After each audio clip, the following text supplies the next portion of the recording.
What it means to be an American. Day one. Being an American is more than just living here. Welcome back to another episode of Spin Cycle America, where we talk about what is happening in the world around us. I'm your host, Todd. I hope you have all had a great 4th of July yesterday. This week, I'm going to keep up with the same lines of yesterday's YouTube special that I had on the 4th of July. Today we're gonna, like I said, we're gonna talk about what it takes to be an American. So welcome back to Spin Cycle America. Today I want to ask you just one simple question: what does it really mean to be an American? For some people, it's just the place where you were born. For others, it's a passport. But I believe it's much more than that. Being an American isn't simply about living inside our borders.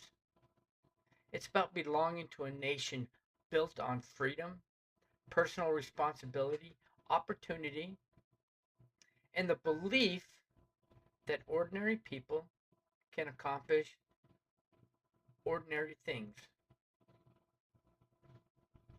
So you may have heard like Mayor Mandani's speech for the 4th of July for a person who's only known uh, a little bit about what he's read in books or whatnot, and he's never bled red, white, and blue.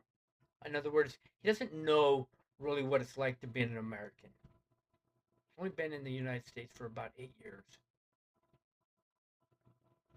so he's not like any of the veterans that have been here and fought and bled for this country. Do you know what it's like to be a true American? Let's talk about that. Unfortunately, I think many Americans have forgotten that, what it's like to be a real American. Some people treat our freedom like like it's guaranteed forever, and it's not. They assume they'll have that it's always there to exist, no matter what they do.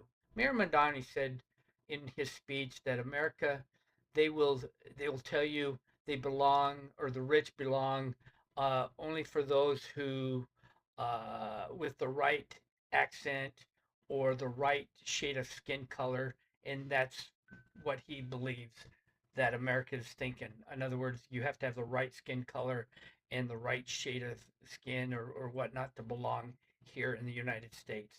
He basically said, America, they will tell you, belongs only to those with the right accent or the right shade of skin. Is that right? Is that what really believes? I'd like to know who he's pulling, because he's not pulling anybody here. Okay, so not sure where he's looking at, because he didn't pull that from me. But this is far from the truth. As you listen and want to watch the special this week, you're going to want to watch my special, and you'll see and hear what true American is. Okay, it will have nothing to do with skin color, race, creed, or religion. It's far from that. History tells us a different story. Freedom survives only when people are willing to protect it, appreciate it, and pass it on to the next generation. And that's what we're here for. When we talk about protecting it, that's exactly what it means, protecting it. Closing the borders and only letting those into the country the right way. In other words, using the front door, not using the back door and letting people slip in. Using ICE to protect us. Using our law enforcement to protect us. That's what it's for. There are over about 150 countries with land borders. So there's countries that use land borders. There's only about 45 that don't. And the only reason they don't is because they either don't have borders or have countries that neighbor them, or they're an island. Here's something else worth thinking about. Millions of people around the world dream of becoming American citizens. They dream of coming to this state, to this country. They study for years and years the citizenship before they even come to this country. so that once they come into this country, they can take that test. They wait years to migrate here legally and often sacrifice everything for the chance to build a better life for themselves. I know of an individual who did that. They traveled and hid through Iran, Iraq, all over the place, Afghanistan, and came over to this country legally and took the test. Their whole family did and became U.S. citizens. I know them personally. I won't mention any names, but I know them personally.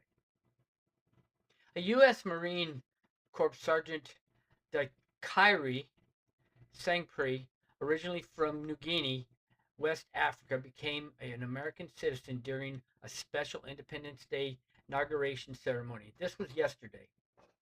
He took the oath of allegiance along 149 other individuals from 50 countries at George Washington's Mount Vernon estate in Alexandria, Virginia Way.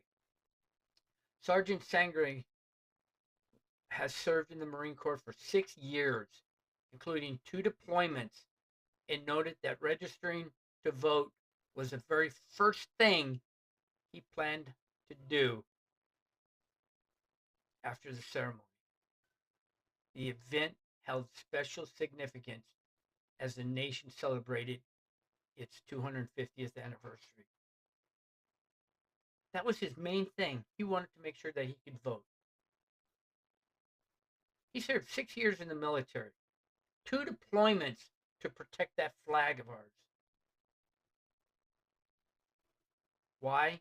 Because despite our flaws, America continues to offer opportunities that many people around the world can only dream about.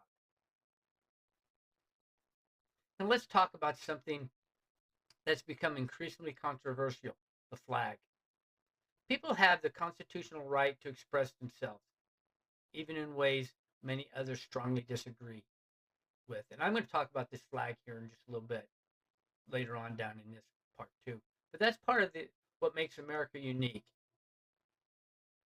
At the same time, many Americans see the flag as representing those who served, those who sacrificed, and the freedoms we enjoy today. Whether someone agrees or disagrees with acts like flag burning, it's worth asking what message those actions send to fellow Americans or fellow citizens who see the flag as a symbol of shared sacrifice. I'm going to talk about that here in just a few more minutes. President Trump stated in his speech that for 250 years, the United States of America has been the hope, the promise, the light, and the glory among all nations of the world. All over the world, they try to be like us, but nobody can be like us. Other countries try to emulate us. They try to be exactly like we are, but they can't. We don't have to agree on everything. We never do. I'm not saying the Democrats have to be like the Republicans and the Republicans have to be like the Democrats. It's great to disagree with each other. They have to. That's what makes us stronger. But we can't continue to fight and argue like 2 parents getting a divorce and fighting over the children, which are the U.S. citizens.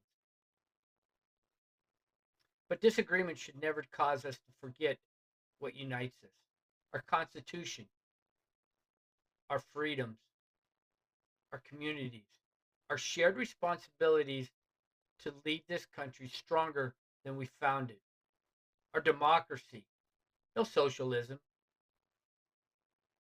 Socialism isn't the right thing to do. As a retired military member, I spent years serving this nation. I've coached young people for decades because I believe investing in the next generation, because that matters. You out there should do the same thing. Invest in the young people because they matter.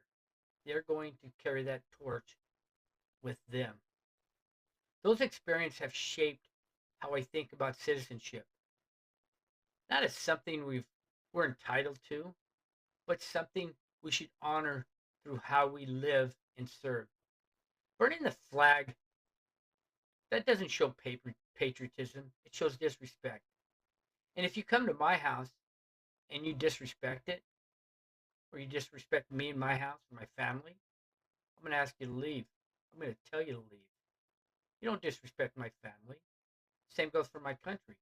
You don't disrespect my country. I own one of those stars on that flag. My son owns one of those stars on that flag. My mom owns one of those stars on that flag. My stepdad owns one of those stars on the flag. Every veteran out there owns one of those stars on those flags. Every military member owns one of those stars on that flag. So burning that flag is disrespecting every veteran that's out there because they've bled for that flag. You don't have the right to burn that flag. The opinions expressed on this channel are my own.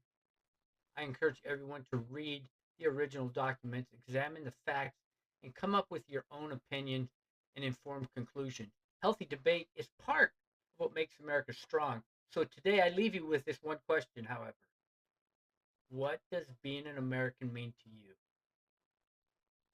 And I want you to think about that question. I mean, really think about that question. Because if burning the American flag means that you're an American, then you need to probably think about that a little bit harder. And you probably need to leave because you're not an American. I genuinely would like to hear your answer to that question. What does it? What does being an American truly mean to you? Drop it in my comments below, or in the comments below. If you enjoyed today's conversation, please like this video, subscribe to Spin Cycle America, and share it with somebody who still believes respectful conversation about our country matters. Until next time, take care of yourself, take care of each other, never stop working to leave America better than you found it before. You all have an outstanding day. Catch you on the next episode of Spin Cycle America.